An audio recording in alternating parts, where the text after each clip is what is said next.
Konbanwa, minasan. Domo arigato gozaimasu. Good evening, everyone. Thank you. And you are tuned in to another episode of Live Album Discussions. Today, we will talk about my 18th solo album and my 23rd album released in total at this point, including the 5 albums with the SOS Brigade Quartet. So this album actually is sort of like a group album in the sense that it actually sheds more spotlight and features more appearances from the alter egos than even myself, which makes it a very unique and distinct album. It's kind of something I had wanted to do for a while, just to kind of give the alter egos their chance to shine and really incorporate their personalities into the music a lot more. So this album is a 10-track album, and what's cool about it too is that 3 out of the 4 alter egos get to make a solo record appearance, on top of tons of collaborations. I apologize, the lighting in my room really isn't that great. I only have the one lamp working in the far back, so unfortunately it has to be dark. Anyways, as I was saying, the album starts off with D.W.C. intro, which is a Tone Jones beat. With the intro, it's an intro featuring vocals from me, Denine, Little Buckingham, and Vlad the Impaler, and we all drop a verse. Beat is pretty good. We all got some good lyrics on this one. I like it as a good starting track to sort of the super group of me and my alter egos. And then we lead into the second track, which is a solo track for Little Buckingham called Good Coffee and Smooth Tea. Another Tone Jones beat. And what's cool about this one actually is I actually had the idea to make a solo track for Little Buckingham ever since I was first experimenting with the idea back in high school. But originally, I would have called it A Fine Cup of Tea. Now, when I was doing the SOS Brigade Quartet's first album, I actually meant to call the track that is called A Fine Cup of Tea, A Fine Cup of Coffee, or A Good Cup of Coffee in the Morning. It was something like that. But for some reason, I accidentally titled it A Fine Cup of Tea. So because of that, I kind of had to change the title. But the concept of what I was going for with the song still remains intact. It's got a really smooth, mellow, almost R&B, G-funk kind of beat to it, which is more mellow than the hype intro track, which is great. The intro track also features backup vocals near the end from Kia L, the 4th alter ego, which doesn't have a solo track on this record just because it's harder to incorporate that voice with me rapping because it requires an effect that muddies up the vocals if I talk too fast. So unless I had a better producer to help me with that, it's kind of hard to put Kia out on a track, which is why the only rap verse appearance he ever has is on the track King of Hamilton. But he does backup vocals on Good Coffee and Smooth Tea, and pretty much backup vocals throughout the entire album. I try to, put him in where I could as much because it is a part of this group. And God willing, if I ever got to make a second album for D.W.C, I would love to actually give him another solo track as well as the other 3. But for now, that, gotta make do with what you can, which I will explain a lot more after we get into this album discussion. The complications regarding making future music and why I'm unsure of where I'm really going to go from here with my music career. The third track, North Coast Wars, is where you really get to see that this album is centered around Little Buckingham, Denine, and Vlad the Impaler, because I have no verses on this as Super Kami Guru Alucard. It's literally they're dropping a verse with backup vocals from Kia L, and that's it. That actually is a pretty cool beat because that's from the German producer Max. He did a great job with that. The next one is produced by Hot Rod, and that is Vlad the Impaler's solo track, Impalin' Suckers, which that actually was an idea that a friend of mine in high school, when I explained to him the idea of Vlad the Impaler, you know, as an alter ego, he suggested making a song about impaling people, like impaling suckers, sucker MCs, sticking them on spikes, like Dracula and stuff, right?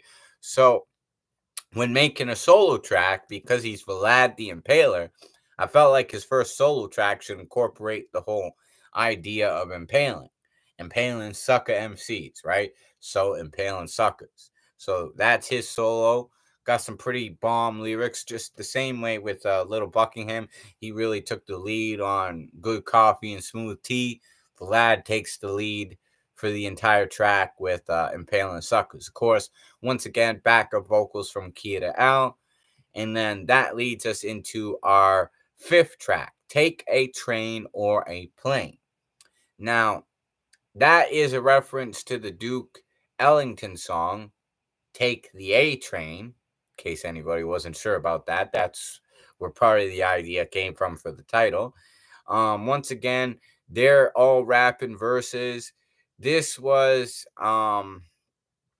this was actually another beat from Max. They're all doing a verse to nine. Vlad the Impaler, Little Buckingham, and Kira L's doing backup vocals. And it's a pretty smooth, mellow joint, especially because North Coast Wars and Impaling Suckers are kind of more hardcore. Same with the intro. So there kind of needed to be a little bit of, smoothness to balance it out at this point in the record.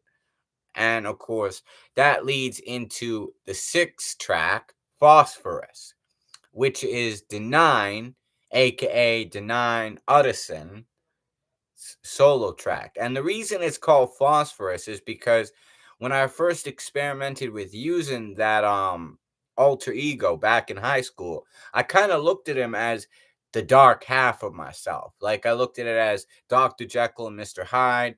In that case, in the book, Mr. Utterson is actually Dr. Jekyll's like close friend. And at one point in the book, he said something about if Mr. Hyde is Mr. Hyde, then I'll be Mr. Seek. So I didn't want it to, completely rip off the idea of Mr. Hyde, but there is a similar idea. And phosphorus is actually the main chemical ingredient in the potion that Dr. Jekyll creates with alchemy to turn himself into Mr. Hyde. But I thought he's denying Utterson. I was also a big fan of D12, and con artist's real name is Denine Porter. So it became Denine, and then I thought, oh, Mr. Seek, Mr. Utterson, so Denine Utterson. So that split personality aspect is what became Denine. And the reason is phosphorus brings out Denine into full focus and full swing. And that was kind of the idea. Now, this was another beat from Hot Rod. I like how that one turned out. I think it's a pretty intense track. Once again, Kira L is doing backup vocals on this one. And it leads into track number 7, Mic Check 1 2, where I do the chorus on this as Super Kami Guru Alucard, backup vocals as Kira L, and they each take the verses to Nine Little Buckingham, Vlad the Impaler. And pretty good lyrics. The beat is actually another Tone Jones beat, a producer I've always loved working with because he's always got probably some of the best beats I've ever got from other producers. I would say, other than myself, my two favorite beat makers or producers that I have had made me beats is Daybreak, who's kind of flaky. I don't really work with him that much, but he's made some good beats because I tell him exactly how I want the beat to be. And then Tone Jones, he's just got a really good, smooth musical skill to make beats and all these different vibes, which is why a lot of my first records, most of the beats on those, Nail Gun was all Tone Jones beats. So there you go, right? Timebreaker was mostly Tone Jones beats, other than the self-titled track, which is Daybreak. So yeah, that's Mic check 1 2, and then it leads into my solo track as Super Kami Guru Alucard on the record, Zen Garden of Peace, which that's actually the only. Actually, no, there's two beats. I forgot that I did produce the final track on the record, but this beat was actually myself. I produced it, Zen Garden of Peace, and it was actually a beat that I produced for this girl named Jonah, who pretended to like me at first, and I was gonna make her a song, but then once she showed her real colors and stuff, I liked the beat, but I didn't really want to write about her anymore. Not in a good way or a bad way, because she just didn't deserve the attention. So I just kind of came up with a whole different concept. And I had this song kind of sitting there for a while, written about like a Zen garden of peace. So I thought, let's see if this fits the beat. So I rapped it, sang the chorus. It seemed to mesh very well together. And of course, it's the only track where it's pretty much just me on the record. And that's why I say, like, that's my solo. And then we lead into the ninth track, Fight with Arrows, Spears, and Swords. Now, this track is interesting because it's a reference to When You Fight the War, Fight with Arrows, Spears, and Swords by Japanese psychedelic rock artist Yasushi Ishii, who did the original OST soundtrack for Hellsing. Now, I really love that song he did. They actually featured this song at the end of one of the episodes in Hellsing Ultimate as well. I really love the vibe of that song. I love the lyrics of that song to the point that D.W.C does the chorus, backup vocals by Kira L, and then they each do a verse. Near the end, there's a vibraphone solo, which I did. And then the outro is actually a recreation of the outro from Yasushi Ishii's songs, with me doing the vocals for the outro along with Kira L. So, really trying to capture that Yasushi Ishii vibe. And that's another beat that was actually made by Hot Rod. Pretty good job. I liked adding the vibraphone to it, kind of adding my own original touch. And overall, that might be one of my favorite tracks on the record, especially because of the Yasushi Ishii reference near the end of the track, where I'm saying, there will be no saving you, or in Japanese, Mo suka ni wa nai, Mo suka ni wa nai, Mo suka ni wa nai, suka ni wa nai. There will be no saving you. And of course, the outro builds up to that right to the end of the track, and I really dig that. And then we have the final track, The End of the Road, which I can't lie, the inspiration from that actually came from One for the Road, One for My Baby, One for the Road, a Billie Holiday song. That's kind of where I got the idea from that. That beat is one of only two on this album that I actually did fully produce by myself as an intro. Then we get into the chorus, which I rap and sing. And then we have verses from D.W.C, Little Buckingham, Vlad the Impaler is in between. And then the song actually ends with an 8-bar verse from Kira L. So he actually does get half a verse. It's just very difficult to do that with the voice effect. Like I said, if I could get more competent producers and sound engineers in the future, I would love to actually showcase Kira L a lot more, because he is a member of the District Network crew, which is why it was important to feature him on this album as much as I could, because that's the primary albums. Yes, there's me, Super Kami Guru Alucard. Then there's D.W.C, there's Little Buckingham, the British alter ego. D.W.C's the dark side, with a raspy voice. Little Buckingham's the British alter ego voice. Vlad the Impaler, the Romanian British voice. And Kira L is sort of the embodiment of shadow energy, the leftover shadow energy created from me and my alter egos.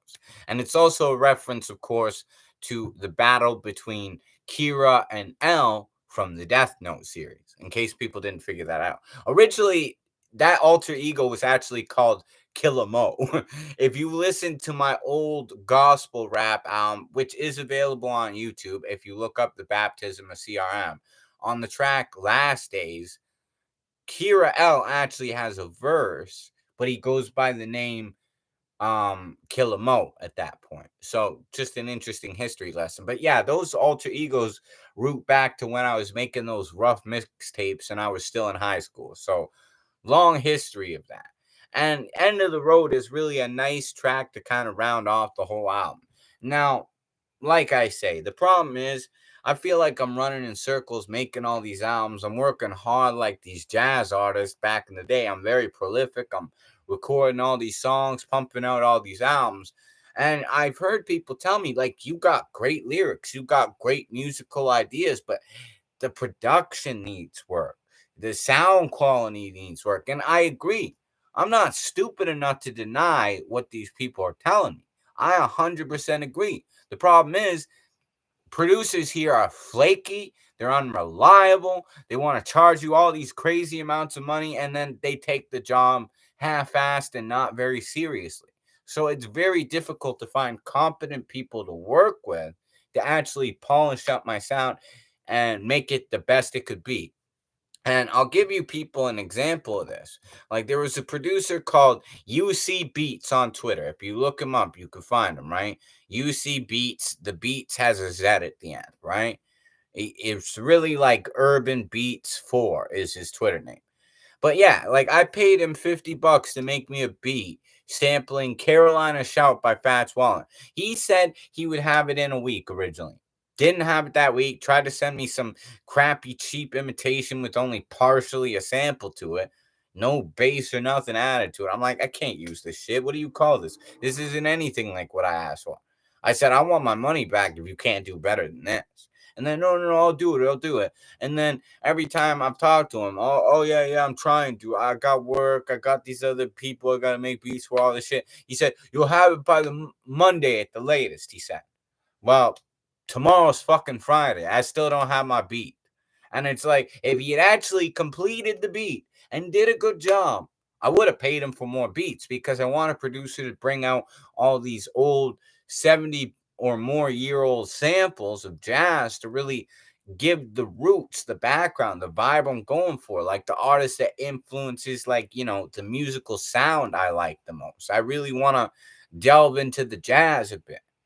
And then, of course, maybe write some Japanese lyrics on top and really cement that it's a mix of these three pillars, hip hop, jazz, and Japanese pop. And I really want to incorporate all that and have it polished up and sound good. And my thought was, if I have a producer actually handling the production, making the beats, then all I really got to do is polish up the lyrics and make them sound good. And that would be a lot more easier to tackle. You feel me? Then the music would have a better chance of sounding more professional, sounding more clean, crisp, mint, all those things, right? But still ain't got that beat. I'm pissed off at this motherfucker. I'm about to go on a rant on Twitter and just fucking tag him in a whole bunch of slander and bashing posts because I want my fucking beat. I'm going to literally give him till next Monday. And if I don't get my beat by then, I'm going on a rampage and I'm going to tear this motherfucker apart. I'm literally going to make a video on here probably too. Be like, yo, don't deal with this UC Beats guy, man. He's screwed. Can't trust him. And some people are like, well, why'd you give him the money in advance? Some people wonder about that, but that's the thing. Producers won't do shit until you pay them up front. That's how they are in this biz. It's not a matter of I took a gamble. It was only $50 because I know that's how producers are. I wouldn't have paid more than that without something up front, but that's how producers are. They ain't gonna touch shit until you pay them something up front. Even with this guy, go to the studio. He's got his own studio down on Main Street, and like I said, he's flaky. You don't even want to work on a song unless he's getting paid for the hour he's working on it, right? So that's why I don't even want to go back to his studio.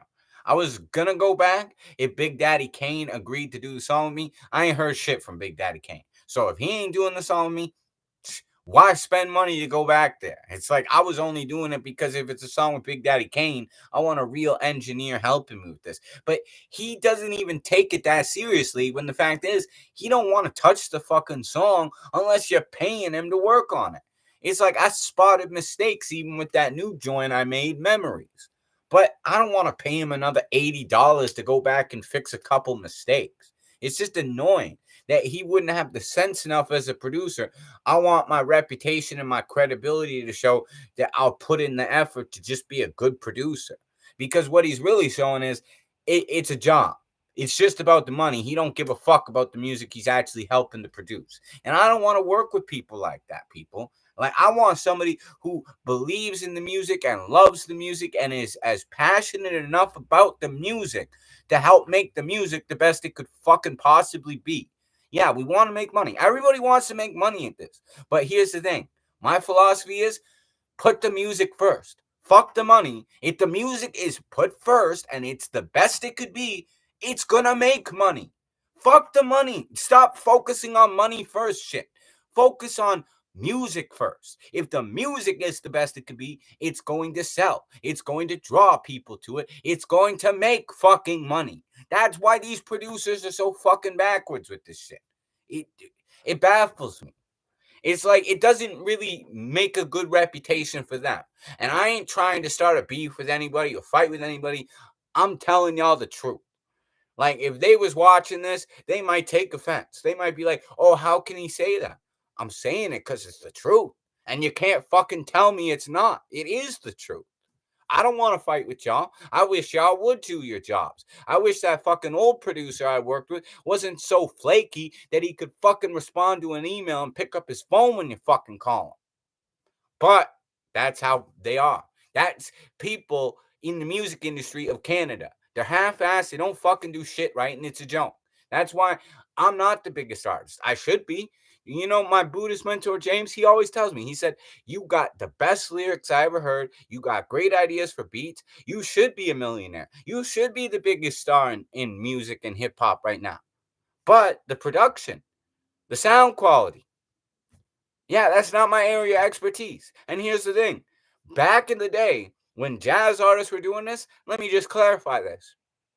Those jazz artists weren't fucking recording themselves.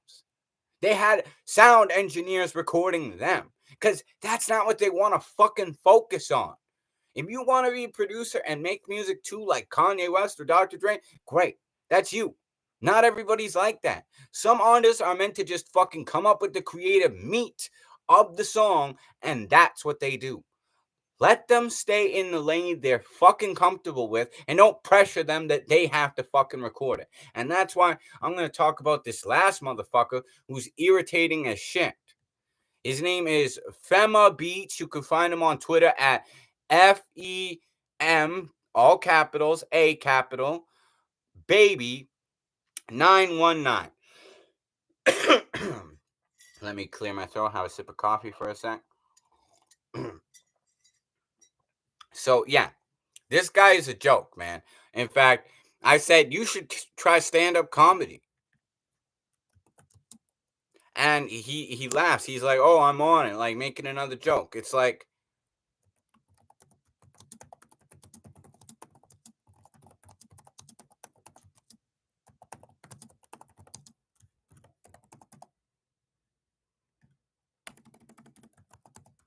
I even said, I ain't no joke when it comes to music, just like Rock him. Because this guy's fucking trying to get me to like pay him money to make beats and all this shit. And he's insulting my music. That's why I'm like, yo, this guy's fucking a joke. Like, you're insulting the artist that you want to give me money, like all this shit. Like, I'll put it this way. I'm like, if you really believed in my music, you'd know how good I am if you listened to it. And he's like 6 out of 10. Already first interaction we had. I only co-sign 8 out of 10. You're almost there. Let's work. Yeah, no. You just want my fucking money, and you might even be a scammer full of shit, saying how he's DJ Khaled's best #1 DJ. I don't believe that shit for a second. First of all, why the fuck would DJ Khaled have his own DJ? He's DJ Khaled, not fucking MC Khaled. He's DJ Khaled. Why would a DJ have another fucking DJ working for him? Doesn't make a shit ton of sense, does it? And he's talking about, oh, he'll make beats with these samples off this fucking stupid program called what's that shit he called it? Lyft. Lyft. And he's talking about, oh, it's got samples on there you'll probably want. Probably doesn't have all the samples I want. It might have one of them. But it's like, why the fuck am I going to pay you when you insulted me as an artist and you can't be here to fucking sound record the shit? That's the problem with this. And I'm sure you can understand my train of thought. Let's say he makes these incredible beats. I pay him for it. That's half my problem. Now, what do I do about recording fucking vocals to them? Recording my sax to them? Still don't got a sound engineer. Oh, well, you should just record vocals and who cares if they're muddy and they're not that clean? You could still make a hit out of it. No, you fucking can't. Is the guy fucking retarded? That's why I told him he should be a fucking comedian. Because as far as being an artist and a producer or any of that shit, I'm like, you're a fucking joke, bro. You don't know shit. You're sitting there telling me all this, and you know what? He got offended when I said this, and I'll say it motherfucking again. I'll say it to the entire world and anybody watching this, because you know what? I ain't changing my opinion about this. I fucking mean it. And you know what? If you don't like it, kiss my ass, suck my dick. I don't give a motherfuck. You hear me? Because it's true. And it needs to be said because motherfuckers running around all afraid and on their tippy toes to admit it. But the truth is, Drake and Kendrick Lamar suck. Neither of them are fucking good. They're the biggest stars right now, beefing each other. Everybody's streaming their music because they got good sound quality. They're backed by big fucking people in the music industry. Are they that talented? No, they're fucking average. They're subpar. You're going to tell me Kendrick Lamar and Drake are better than Big Pun? Fuck no. Are they better than Big L? Hell fucking goddamn no. And are they better than Big Daddy Kane, who's one of the originators from the old school era, or a Rakim, or a KRS-One? You'd have to be fucking insane. Never mind completely delusional to fucking even believe such nonsense. Okay? That's the only reason. And he got offended when I said that. He's like, oh, I digress. Yeah, like, fuck you, man. You don't want to admit that? It's fucking true. And I'll even read you this dumbass fucking conversation this motherfucker said, just so you can understand that this guy's fucking stupid. I literally recorded this while I had some form of COVID-19, and my fans complained about the breathing, noisy vocals, basically the dirty vocal tape or the dirty Vox mix. And when those fans complain about the dirty mix, I tell them, come be my recording engineer because recording yourself is hard. I just keep the dirty vocal mix and keep the bread and everything there is. Take in one take and then record it as it is and mixing it as best as possible. And it was still a hit. I'm like, it ain't no motherfucking hit. Who are you? Are you known? If anybody knows who this famous fucking beats motherfucker who claims to be DJ Khaled's #1 DJ is, fucking please put in the comments that you've heard of this motherfucker. Because I looked it up. Nobody seems to know who this fucking clown is. He's a joke. And he's sitting there saying that shit ain't important? No, of course it's fucking important. Every aspect of making the music the best that it could possibly be is fucking important. Now, here's the thing. I'm great with lyrics. I'm great with coming up with melodies and ideas and song structures and all that shit. I understand musical theory. I can play fucking sax and a bit of keys, and I'm good with instruments. I can fucking even throw multi-languages into shit. I could write lyrics in Japanese if I wanted to. That's why my biggest song to this date, the most views, most likes, etc., is a song I sang in fucking Japanese for the great Hitomi Shimatani. Because I have talent. I have skills. Now, is that shit the best it could be? Musically wise, sound quality, production? Sadly, no. I wish it was, but it's not. But I can admit it. So don't think, oh, he's saying I'm egotistical and I'm conceited. Why would I admit my own flaws if I just thought, oh, I could do no wrong because I'm always fucking right? No, I can admit my wrongs. Unfortunately, those wrongs are outside of my control. He's like, your ego is bleeding sour pessimism as of right now. It's not fucking ego. It's calling it as it is. And as for my sour pessimism, it's not sour pessimism when it's fucking being real. I'm telling you how shitty it is, how unfair it is that there is no opportunities for Canadian artists who aren't in fucking country and rock genres or pop like fucking Celine Dion to fucking get any sort of recognition enough to have real sound engineers and real producers help polish them up and make them shine. If I had that, I'd be the biggest motherfucking star in the world. Fuck Drake. Are you kidding me? I would annihilate that motherfucker. You'd be able to fucking serve his corpse as fucking steaks on Sunday brunch if I fucking had good sound engineers and producers and higher up people in the industry to back me. So would a lot of great Canadian rappers who are underground. So don't think it's just me. There's a lot of us here that get shortchanged, get no credit, no fucking respect, and we deserve it. But they give it all to this fucking asshole Drake. Why did they do it? Let's be real. It ain't fucking his talent. He's not that talented. It's because his dad was the fucking drummer for Al Green. He has connections. He has good producers. He has good sound engineers polishing them up. So it's like they've got this music formula backwards that you could take a turd, paint it gold, polish it up, and people will buy it. Instead of actually trying to, you know, maybe chip away the coal and find the diamond in the rough. That's what real fucking producers and sound engineers should be doing. But no, they'll take a fucking turd, polish it up, and sell it to the masses because it's easier than trying to dig through the fucking coal mine and find some piece of what could be a diamond. Producers, sound engineers, they're lazy nowadays. They want something that's already fucking established, even if it's shit. And that's the problem because they don't believe in the investment of trying to break an artist. So, here you have the whole problem with why music fucking sucks nowadays. It's all shit. Music honestly ain't even been fucking that great since before the 2010s. In fact, you know what? I'll be generous. I'll say music had decent music still probably about till 2015. You know what? I was making good music. So okay, maybe I've been making good music. It's a little rough around the edges, but it's got soul. It's got dope lyrics. It's got some really creative like harmonies and musical ideas and structures and shit. But I'm not in the mainstream. I'm talking about mainstream music. I'm like mainstream music has fucking been shit since 2015 forward. It really has. It's sad to say it, but it's fucking true. Now, does that mean that with the right sound engineers and producers, I couldn't shine? I couldn't be the number one fucking artist in the world? You're goddamn right I could, and I fucking know it, and it has nothing to do about ego. Let's compare line for line, bars for bars. If we were rap battling, I would roast these motherfuckers on a barbecue when it comes to my skills lyrically in comparison. And you can't tell me I'm wrong. Anybody who knows me, anybody who heard me, some people will tell me I don't even like rap, but you are so great at it. I like your music because you're that good, like that exceptionally skilled at it. I don't even like all those other motherfuckers.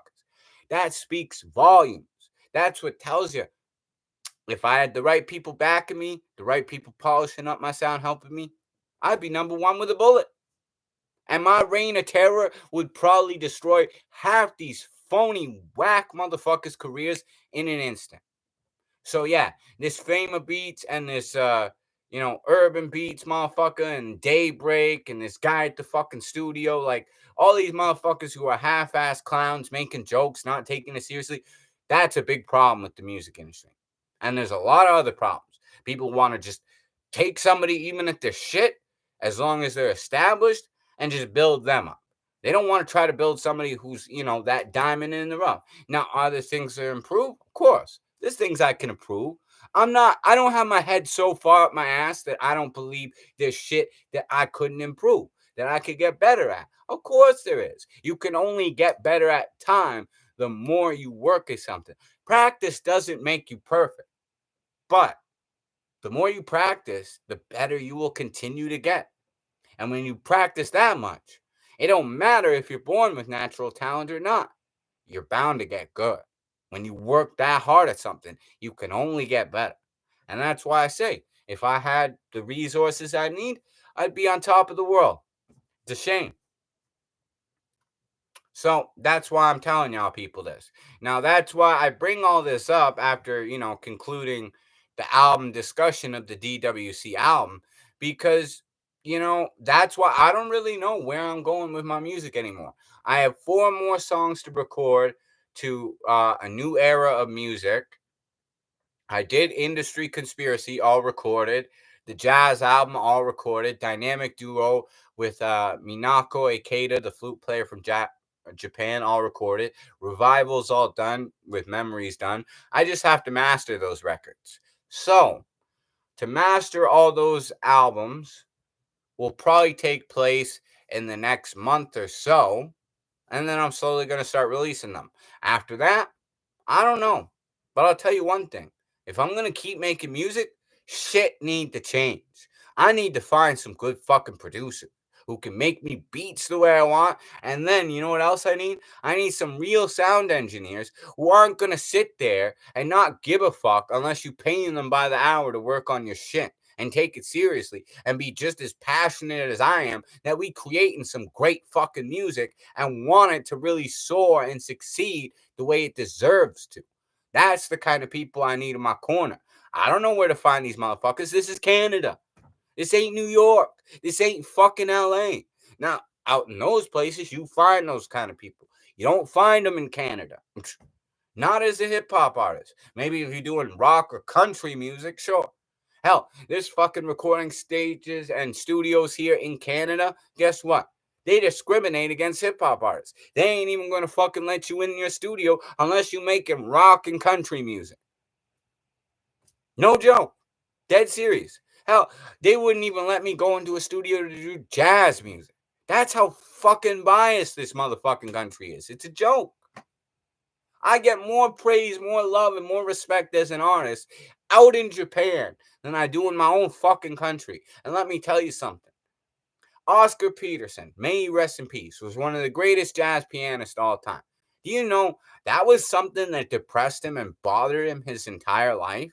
Because he grew up in a segregated era, meaning the States was racist. And yet, when he would go to the States, he was given more love, more praise, more respect for his skills and his talent than he was in his own country. The racists are giving him more respect and more praise and more love and support than his own fucking people, which Canada was a little less racist back then than America.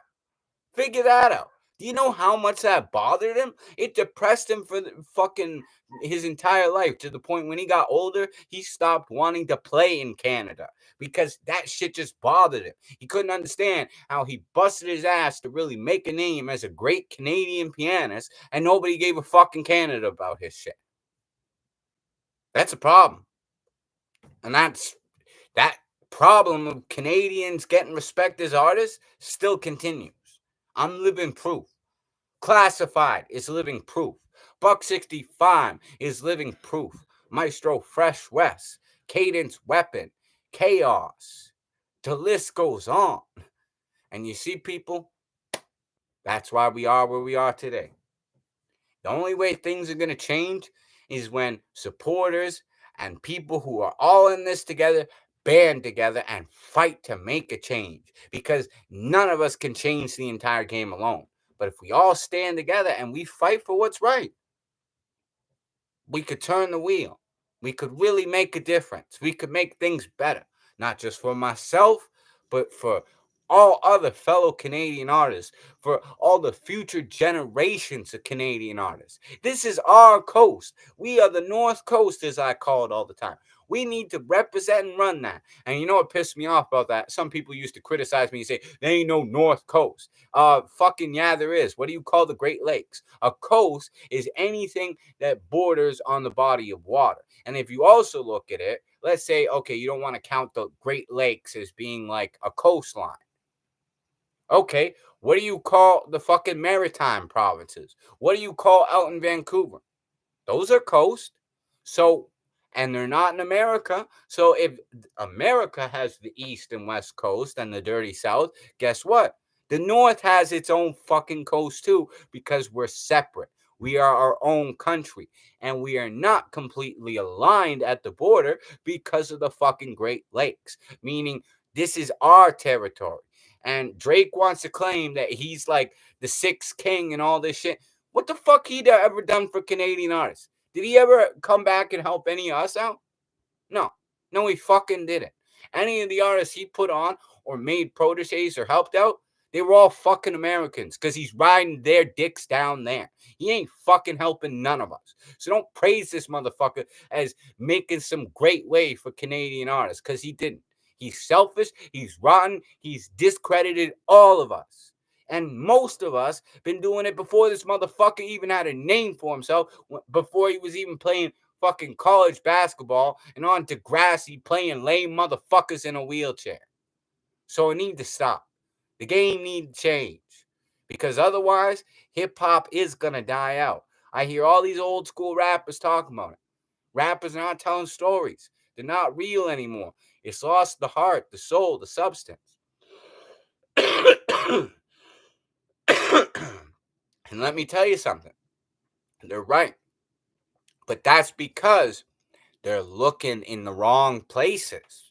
They need to go to the places where we never got a chance to shine, because that's where we're on our grind. That's where we're going to be rapping the hardest. That's where we're fighting to make a change and take a stand. And we're the hungry ones. We're the artists that got the fire. We're the ones that got discredited and were forced underground this whole time, even though we doper than most of the mainstream names out there nowadays. They looking in the wrong places. They need to come find people like me, people like Classified and Maestro Fresh West and Shad and Buck 65 and all these cats. We would be killing it if they treated us with the respect that we deserve as Canadian MCs with real lyrics, because all of us are better than most of these American rappers nowadays. And I ain't talking about the old school hats. I'm talking about these new generations of Americans who literally polish up turds and sell it to the fucking masses. Like painting a piece of fucking dung gold and selling it to people. That's what they doing. We are the ones with the diamonds. We're the ones putting the pressure on the coal to make the diamond. They ain't. They polishing up fucking turds, painting them gold and selling them to the masses. That's the difference. They aren't looking in the right places for the real hungry artists who could really make that hard-hitting music. But you know what? I'm confident the wheel of music's gonna turn. The same way rock music had, a point where it became more focused and potent with the grunge era in the 90s, hip-hop needs to arrive at that place too. Sooner or later, it will. It will get back to the important fundamentals of what made the music great, and that will be a musical revolution. I don't know when that will happen, but I will keep fighting for that to make way, because that's what real MCs got to do. We got to stand our ground. This is a recession. This is a Great Depression for hip hop, and we need to stand against it. We need to recognize these good artists. We need to help each other out. We need to collaborate. We need to get good producers, get good sound engineers. We need to establish this coast and be taken seriously once and for all, without fucking clowns like Drake hogging all the credit when they ain't fucking shit compared to real MCs. Straight up. Anyways, yeah, that's a little bit of a rant, but it needed to be said. I'm preaching. I'm getting kind of political, but it needed to be said. And as you can imagine from all the bullshit I was describing prior to this, a lot of shit just getting on my nerves that I needed to speak about. Now, next live album discussion, I will talk about Hood Tales from the Shadow Realm, the unreleased album that would have been released this year on my birthday, June 10th, if TuneCore didn't screw me over with that Colton asshole. But because that was the day it was originally intended, I wanted to release everything that would have properly been released up to that point before I tackled that one, even though it's already available on YouTube. It's not released professionally, meaning I don't make a fucking dime off it, but I'm not going to waste a whole album because that guy's a fucking dick with a fucking baton up his ass and a grudge against me because I told him he sounds like a fucking AI robot, which he did. So Wasn't going to waste the whole album. He can go fuck himself. I still put it out there, and I might not make nothing off it, but I'll be damned if I let you force me to waste an entire album of fucking material for one song that I tried to negotiate with you and tried to fix, but you wanted to be a fucking faggot ass prick with a dick up your ass and fuck with me just because you didn't like getting called a fucking robotic AI troll. But fuck you. I still released it. It's on album. It's on fucking YouTube. I might not make nothing off it, but you ain't ruining an entire album of material. You could suck a dick before I let that happen. Choke on it, hope it's got AIDS, and you burn in hell, Colton, you rat fucking piece of shit bastard. And yeah, straight up, that's pretty much everything. And, you know, I admit that a part of my frustration, it stems from the fact that, you know, I'm getting older. My birthday's coming up. I don't really got real friends here in Canada. And one friend I have on my Facebook who lives in Canada, she don't even fucking respond to my messages. The other one's like fucking into drugs and shit, and I don't even talk to her. She's fucking wild and crazy, so I don't fuck with her at all. But the other one, she just flat out rude. I mean, I tried to be so nice to her, and she's just nothing but a bitch. I don't know what her problem is. And she preaches like she's this good Christian, yet she's this mean, snobby fucking cunt. I can't even figure that out for the life of me. How can you live a double standard preaching this Bible shit, and then you are the biggest fucking bitch in history? It doesn't make sense. How can you live that way? Isn't that kind of contradictory? You claiming all this shit about Jesus and the Bible and all that. Well, guess what Jesus said? Jesus said, you got to love everybody. You got to love thy neighbor. You got to love your enemy. You got to love all these people. You ain't fucking showing me no goddamn love. You being a hater. You being rude. You ignoring me. You disrespecting me. You fucking clowning me. That ain't fucking Christ-like. I don't give a fuck how Christian you say you are. You ain't living the shit. So you ain't no Christian. That's why I don't believe that shit. And I admit, I could be cold. I could be ruthless. I don't fucking love everybody. I'm a Buddhist, though. So that's okay. I'm still living by the code of being a Buddhist that all life is suffering. All things are impermanent. And you know what? I do have love for everybody because we're all interconnected. Now, do I like everybody? Do I get along with everybody? No. Do I have to love everybody equally? Buddhism doesn't say you do, whereas Christianity says you do. So there's the difference. That's why I became Buddhist. A lot easier to believe things that way. Anyways, this has been another live album discussion, and of course, public service announcement from the North Coast King, Super Kami Guru Alucard himself. Hope y'all enjoy this. And probably in another week or so, we will come back. I'll probably wait until after my birthday to do Hood Tales from the Shadow Realms live album discussion. But as far as the Stephen King reviews, because I dropped another one today, another week or so, I will try to come back for the 10th review, which will be on Carrie. So stay tuned to that. Anyways, though, till next time, hope y'all enjoyed watching it. Domo arigato gozaimasu minasan. Oyasumi nasai. Matane. Super Kami Guru Alucard. Peace out.